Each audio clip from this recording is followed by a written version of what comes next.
Assalamualaikum warahmatullahi wabarakatuh. Apa kabar kalian semua, wahai ulul albab? Semoga kita semua selalu dalam keadaan sehat walafiat. Semoga kita semua rizkinya selalu dimudahkan, dilapangkan dan dilancarkan oleh Allah Subhanahu wa taala. Dan semoga kita semua selalu dalam lindungan dan rahmat Allah Subhanahu wa taala. Amin ya rabbal alamin.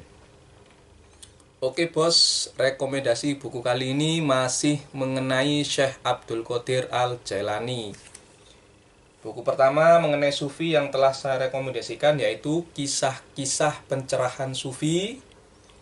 Lalu ada biografi Syekh Abdul Qadir Al-Jailani, di mana penulisnya adalah cucu Syekh Abdul Qadir Al-Jailani yang ke-25.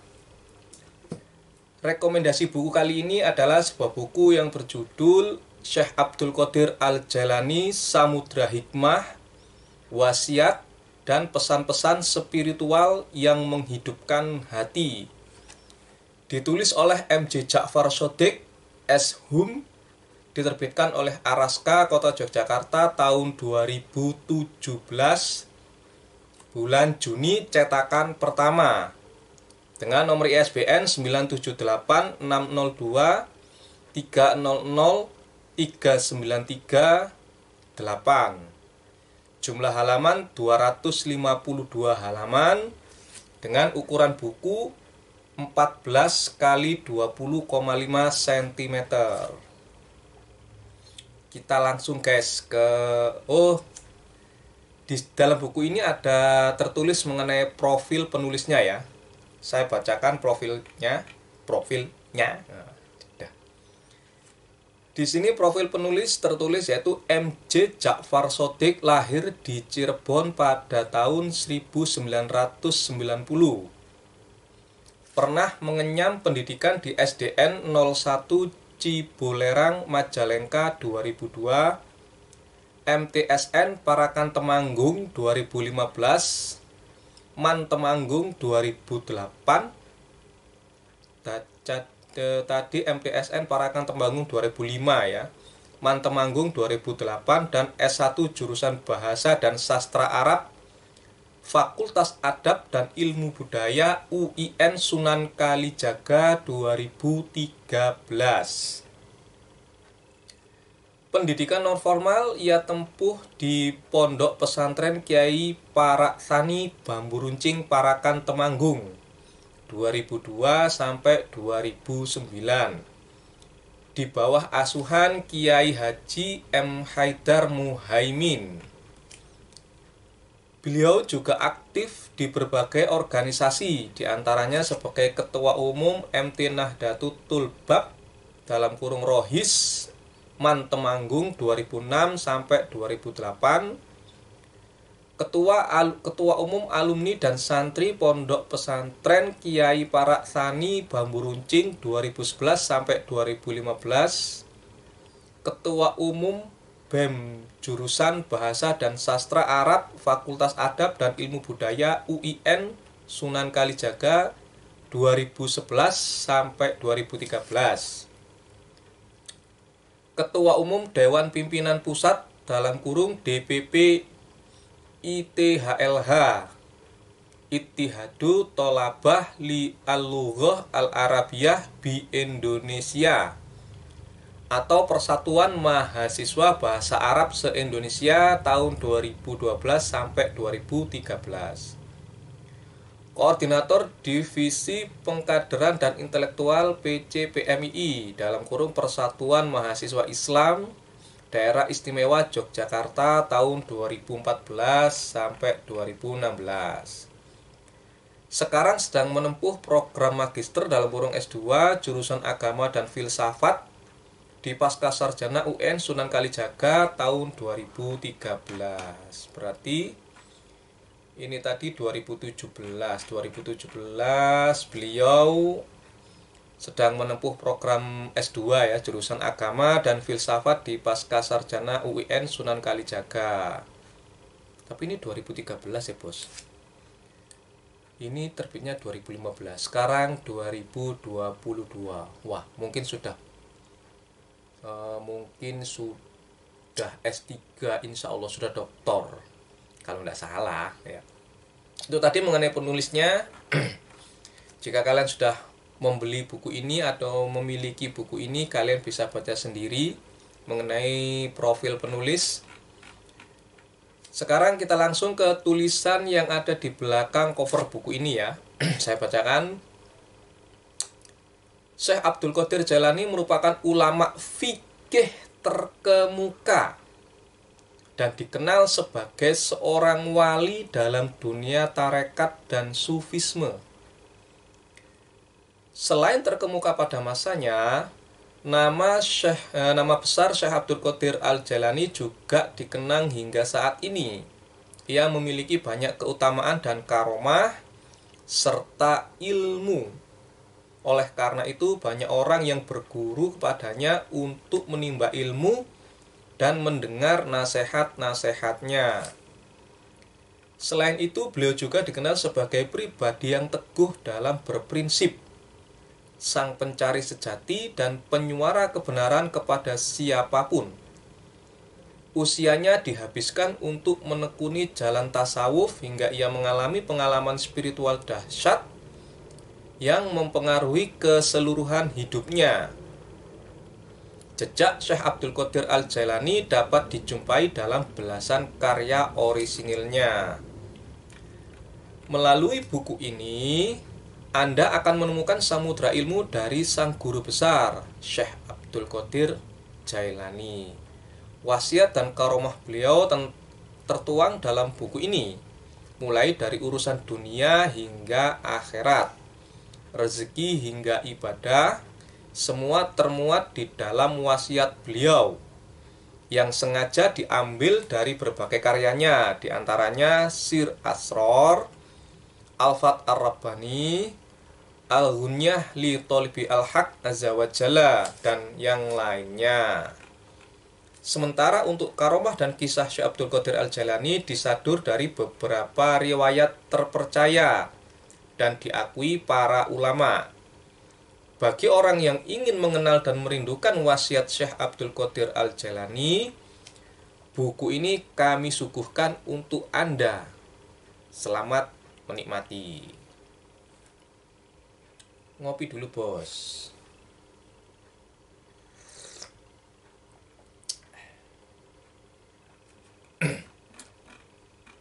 Itu tadi ya tulisan yang ada di belakang cover buku ini.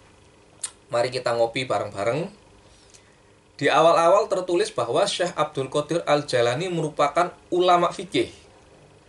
Ingat ya, Syekh Abdul Qadir Al-Jailani merupakan ulama fikih terkemuka dan dikenal sebagai seorang wali dalam dunia tarekat dan sufisme. Seperti yang ada di kedua buku ini yang telah saya rekomendasikan kepada kalian, bahwa Syekh Abdul Qadir Al-Jailani adalah ulama fikih sekaligus sufi.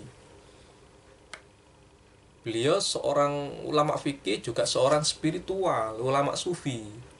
Ya. Jadi kalian yang ingin mengikuti jejak langkah Syekh Abdul Qadir Al-Jailani, maka kalian tidak boleh anti fikih. Kalian juga harus belajar fikih.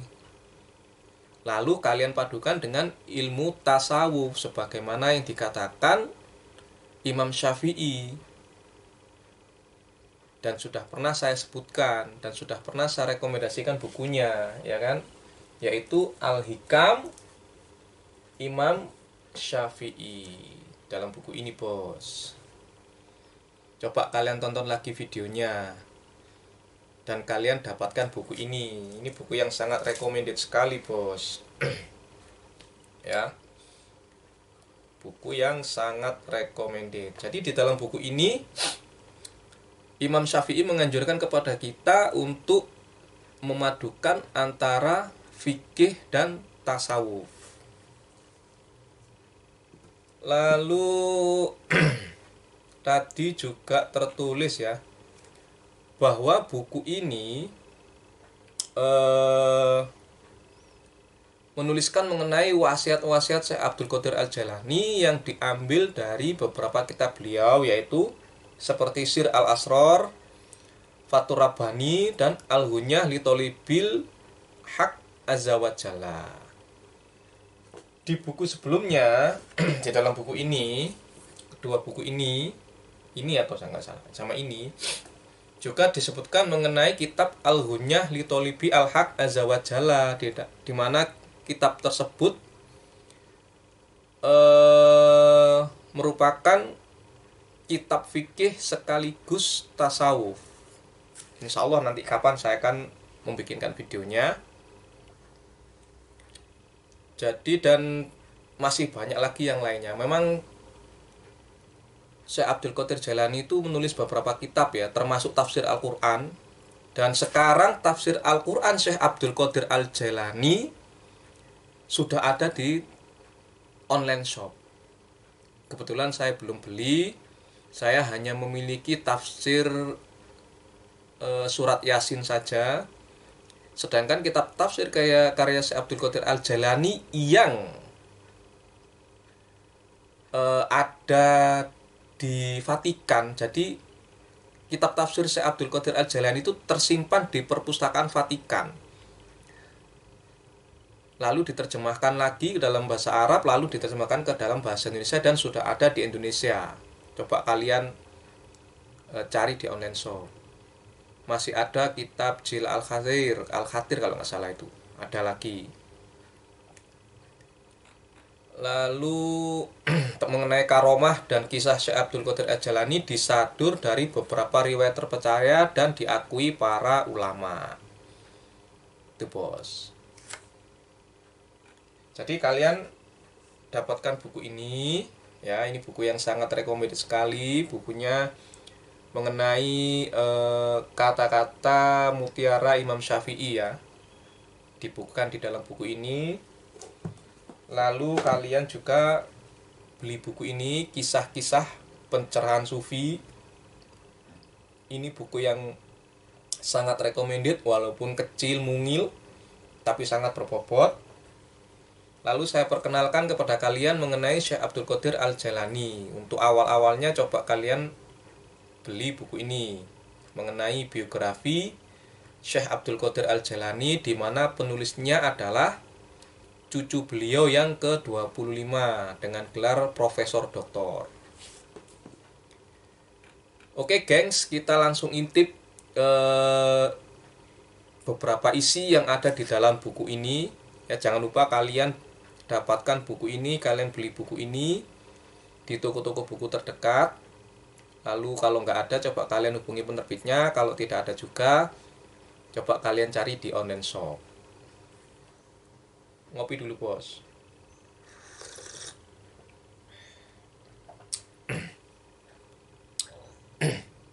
Oke ya, kutipan pertama yang saya pilih. Syekh Abdul Qadir Jailani menimba ilmu kepada ulama-ulama tersebut hingga mampu menguasai ilmu-ilmu usul, tasawuf, dan perbedaan-perbedaan pendapat para ulama. Ya, sehingga mengukir prestasi yang luar biasa. Di samping itu, Syekh Abdul Qadir mempelajari hadis Nabi dari beberapa ulama hadis terkenal pada zamannya. Bos-bos, sekali lagi, ya kan? Syekh Abdul Qadir Al-Jailani itu menimba kepada ulama-ulama terkemuka pada zamannya. Beliau juga berguru. Kalian-kalian yang mengaku spiritual sudah punya guru apa belum? Kalian harus berguru. Lalu Syekh Abdul Qadir Al-Jailani itu juga belajar fikih, belajar tasawuf, dan belajar mengenai perbedaan-perbedaan mazhab. Dan beliau juga mempelajari hadis dari beberapa ulama hadis terkenal pada zamannya. Fikih belajar, hadis belajar, tasawuf belajar, fikih perbedaan mazhab juga belajar. Fikih perbedaan mazhab sudah pernah saya rekomendasikan bukunya, yaitu sebuah buku karya Averus atau Ibnu Rus, yaitu kitab yang berjudul Bidayatul Mujtahid wa Nihayatul Muqtasid, yang sudah diterjemahkan ke dalam bahasa Indonesia dan sudah pernah saya bikinkan video rekomendasinya. Kalian tonton lagi, bos. Lalu kutipan yang kedua, Syekh Abdul Qadir Al-Jailani juga mengajarkan beberapa disiplin keilmuan, mulai dari tafsir Al-Quran, hadis, fikih perbandingan, usul fikih, ilmu kalam, ilmu nahwu, qiraat, ilmu urut wal qawafi, dan ilmu ma'ani, ilmu bade, ilmu bayan, mantek, tasawuf, dan torekot. Itu tertulis di dalam buku ini, bos. Jadi Syekh Abdul Qadir Al-Jailani itu menguasai beberapa bidang ilmu. Ya, beliau mengajarkan tafsir Al-Quran karena memang beliau menulis tafsir Al-Quran, dan tafsir itu sudah ada di Indonesia, sudah ada di online shop. Kalian ketik saja kata kuncinya tafsir Al-Jailani atau tafsir Syekh Abdul Qadir Al-Jailani. Kalau saya tidak salah ingat, harganya sekitar 1,5 juta atau 1.600.000. Coba kalian cari. Lalu Syekh Abdul Qadir Al-Jailani mengajarkan hadis, fikih perbandingan. Ya. Tafsir, hadis, fikih perbandingan. Karena fikih perbandingan ini sangat penting. Seperti di buku-buku yang pernah saya rekomendasikan bahwa ada perbedaan pendapat. Misal, air liur anjing. Para ulama sepakat bahwa air liur anjing itu najis.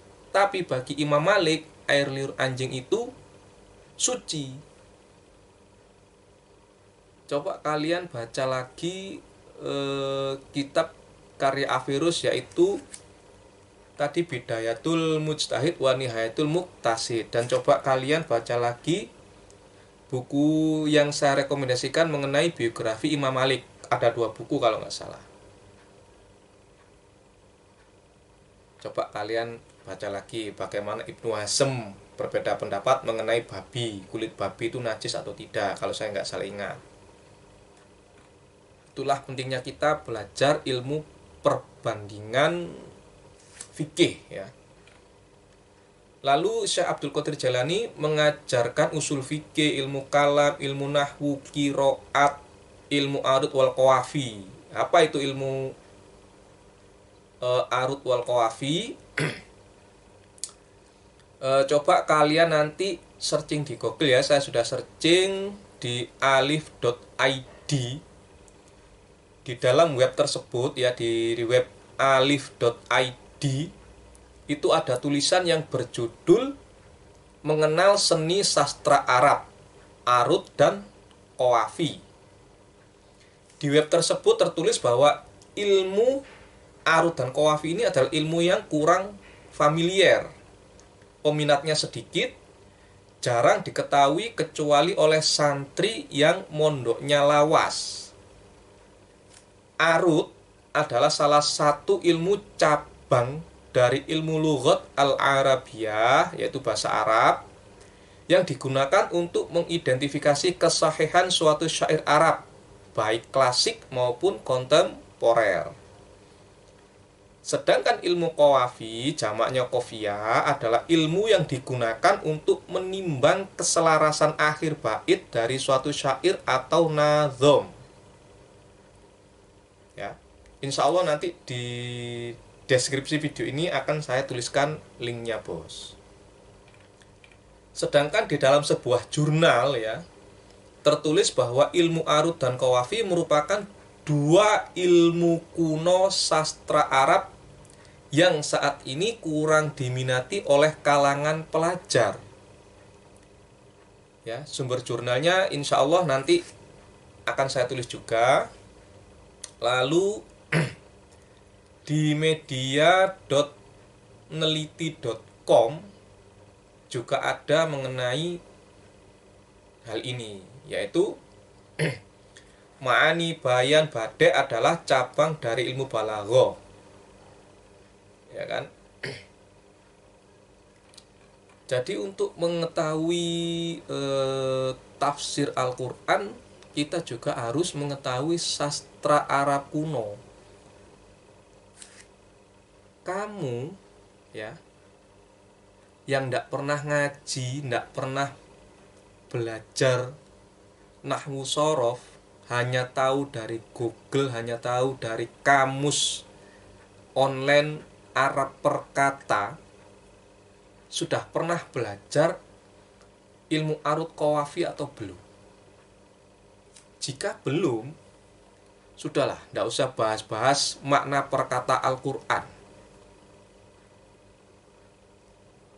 Kalau dalam lingkup pertemanan di rumah tidak apa-apa. Kalau dibahas di online, hati-hati bos. Kasihan kawan-kawan kalian, nanti bisa tersesat jalan. Karena untuk memahami Al-Quran itu tidak semudah membalikkan telapak tangan. Contoh ya, jika kalian menanyakan kepada anak TK mengenai gajah, insya Allah anak TK itu akan bernyanyi, gajah binatang yang amat besar, hidungnya panjang, telinganya lebar. Di mana tempatnya? Di kebun binatang. Coba kalian tanyakan mengenai gajah kepada anak SD, SMP, SMA, mahasiswa, atau sampai kepada profesor. Tentu akan berbeda-beda. Nah, jadi untuk memahami Al-Quran juga seperti itu. Tidak semudah membalikkan telapak tangan. Jika seorang profesor yang ahli biologi atau ahli fauna, khususnya bab gajah, tentu jawaban profesor itu akan berbeda dengan jawaban anak TK tersebut. Gajah tidak hanya hidungnya panjang, telinganya lebar, besar, tapi gajah itu terbagi dalam beberapa jenis lah. Gajah Sumatera, gajah Afrika. Jadi hidupnya tidak selalu di kebun binatang, ada di alam bebas. Ada di Afrika yang zonanya itu panas, ada yang di mana, di hutan atau di tropis, dan lain sebagainya. Gitu loh bos. Oke? Tanyakan kepada ahlinya. Kalian jika ada yang membahas mengenai Al-Quran, coba tanyakan kepada dia pendidikannya apa. Apakah sudah belajar nahwu shorof, ilmu bayan, atau sudah mempelajari syair-syair kuno, dan lain sebagainya. Bahkan untuk memahami Al-Quran itu juga harus memahami hadis dan juga fikih.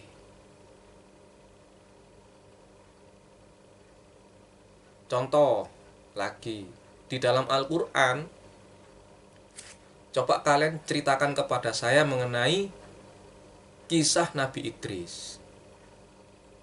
Coba kalian ceritakan. Insya Allah kalian hanya menemukan kisah Nabi Idris itu hanya di 2 surat kalau saya tidak salah ingat. 1 surat cuma 1 ayat, 1 suratnya lagi 3 atau 2 ayat. Tapi jika kalian membaca hadis, di situ akan banyak kisah-kisah Nabi Idris. Tentu harus kalian uji hadis itu, tanyakan kepada ahlinya. Dan saya memiliki kitab Nabi Idris, dan sudah pernah saya rekomendasikan bukunya. Untuk memahami Quran juga tidak boleh saklek bos. Oke. Itu kutipan yang kedua. Lalu kutipan yang ketiga, Syekh Abdul Qadir Al-Jailani berwasiat, barang siapa yang menginginkan kehidupan yang bahagia baik di dunia maupun di akhirat, maka ia harus senantiasa bersabar, menghindari untuk mengeluh kepada orang lain, bersikap menerima atau pasrah kepada Tuhan, serta serta mematuhi segala apa yang telah digariskan oleh Allah dan Rasul-Nya. Ngopi dulu, Bos.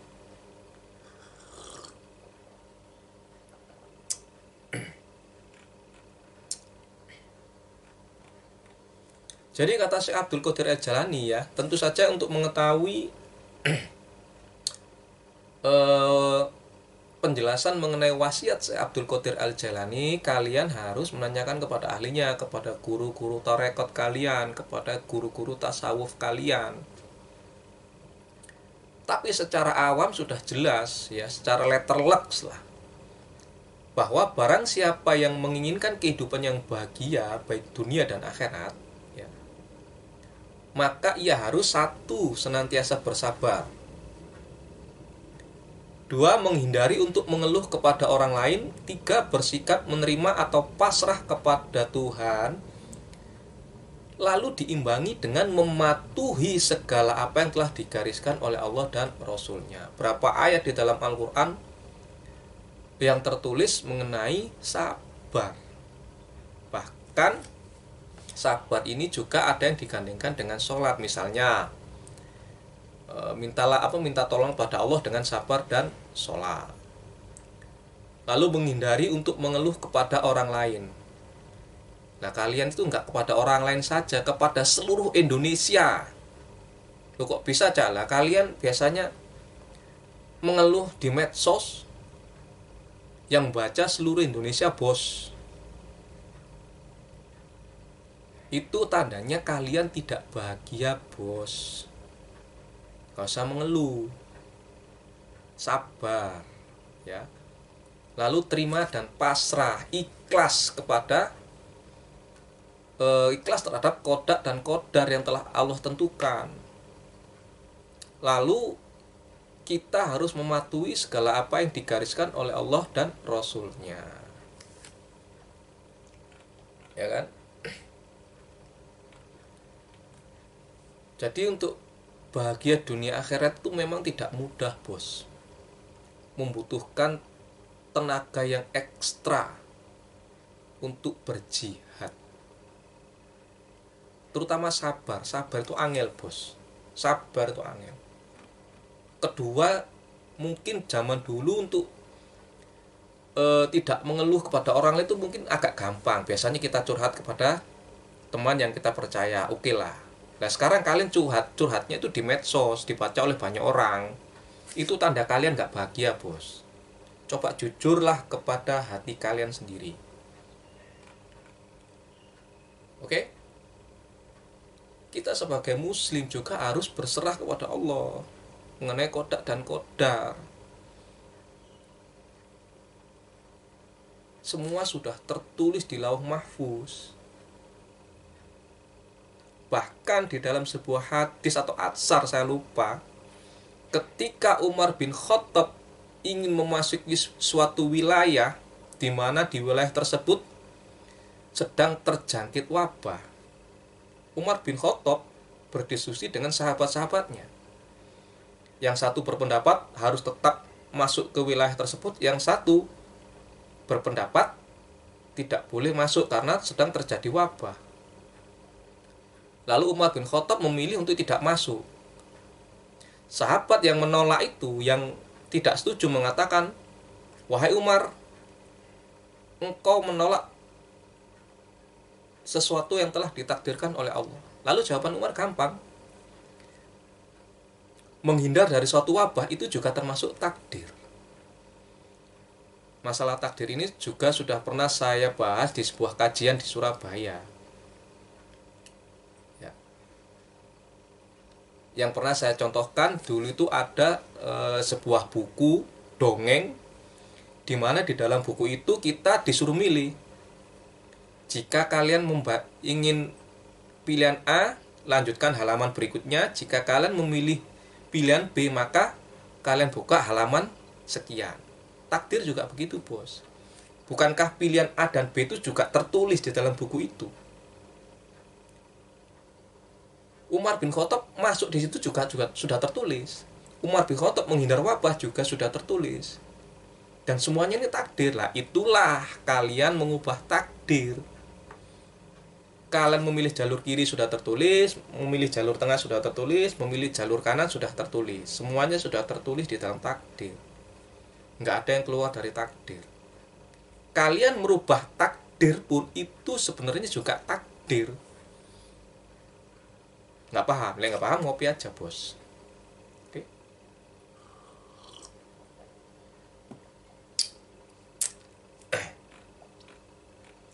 Kita lanjut aja ke kutipan keempat, nggak usah bahas takdir. Karena agak dilarang, bos, bahas takdir itu. Bukan dilarang, karena kita sama-sama orang awam. Kecuali kalian tanyanya kepada yang ahli, nggak apa-apa, bos. Oke, bos, anggap saja tadi ngomong takdir itu, saya ngomong takdir, anggap aja orang edan, gila. Kutipan keempat, Syekh Abdul Qadir Al-Jailani berwasiat, hendaknya para kaum muslimin dan mukminin menjadikan hadis sebagai cerminan hatinya, sebagai pakaian lahiriah dan rohaniah. Minum dulu, bos. Ya. Syekh Abdul Qadir Al-Jailani berwasiat, hendaknya para kaum muslimin dan mukminin menjadikan hadis sebagai cerminan hatinya, sebagai pakaian lahiriah dan rohaniah. Nah, ini maksudnya gimana? Ya tentu kalian harus tanyakan kepada ahlinya. Ya, menjadikan hadis sebagai cerminan hatinya, sebagai pakaian lahiriah dan rohaniah. Jadi kalian tanyakan kepada ahlinya, jangan tanya pada saya tidak tahu. Saya hanya membacakan apa yang ada di dalam buku ini, hanya sebagian supaya kalian penasaran, lalu kalian bergegas ke toko buku, mencari buku ini dan membeli buku ini. Oke, bos? Kutipan terakhir yang nomor 5, Syekh Abdul Qadir Al-Jailani berwasiat, bentuk dari kesyirikan tidak hanya menyembah berhala, pemujaan nafsu jasmani dan menyamakan segala yang ada di dunia dan di akhirat dengan Allah juga merupakan syirik. Sebab selain Allah bukanlah Tuhan. Bila kau tenggelam dalam sesuatu selain Allah, berarti kau menyekutukannya.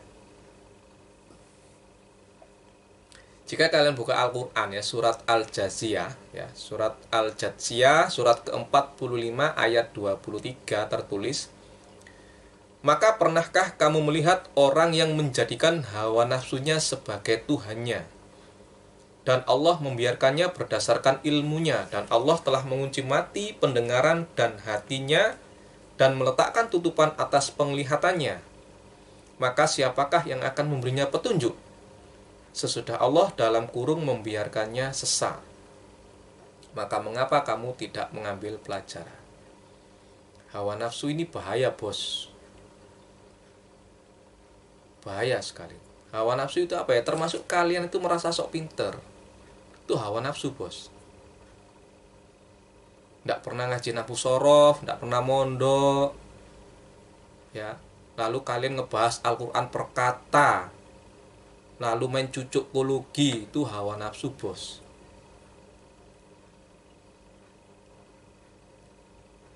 Hati-hati. Oke? Ini ngopi ini tuh berat, bos. Kalian tanyakan kepada ahlinya. Jadi kutipan yang kelima itu kalian harus menanyakan kepada ahlinya, bos. Jadi kalian harus memiliki buku ini, mendapatkan buku ini. Coba kalian cari di toko-toko buku terdekat. Kalau nggak ada, coba kalian hubungi penerbitnya. Sudah saya sebutkan tadi penerbitnya, ya, kalian googling, kalian cari nomor teleponnya, coba kalian telepon, kalian tanyakan apakah masih ada stoknya. Kalau nggak ada juga, coba kalian cari di online shop. Ini buku yang sangat recommended sekali untuk mengetahui mengenai wasiat, ya, karomah Syekh Abdul Qadir Al-Jailani. Juga sedikit biografi mengenai Syekh Abdul Qadir Al-Jailani, guna melengkapi kedua buku ini, bos. Oke. Semoga manfaat. Wassalamualaikum warahmatullahi wabarakatuh.